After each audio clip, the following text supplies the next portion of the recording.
ఆలయాలలో జరుగుతున్న సంప్రదాయాలు, ఆలయాల్లో జరుగుతున్నటువంటి తప్పొప్పులు కనీసం ఇప్పుడు చర్చకి తెరతీయగలిగారు చంద్రబాబు నాయుడు.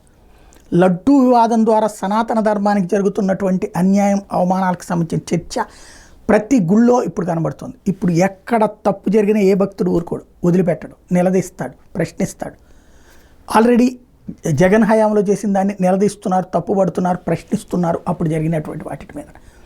ఇప్పుడు పాయింట్ అల్లా చంద్రబాబు గారు ఈ చర్చని బాధ్యతాయుతంగా తీసుకొచ్చారు. రాబోయే రోజుల్లో దీనికి సంబంధించినటువంటి తుది వ్యవహారం ఏంటన్నటువంటిది తేలాల్సి ఉంది. పరిష్కారం దిశగా ఉండాలి. ప్రతి గుళ్ళో నాణ్యమైనటువంటి ఆహారం అందాలి. ప్రతి గుళ్ళో నాణ్యమైనటువంటి ఏదైతే లడ్డు కానీ, పులిహార కానీ, లేకపోతే అన్నవరం ప్రసాదం కానీ ఉండాలి.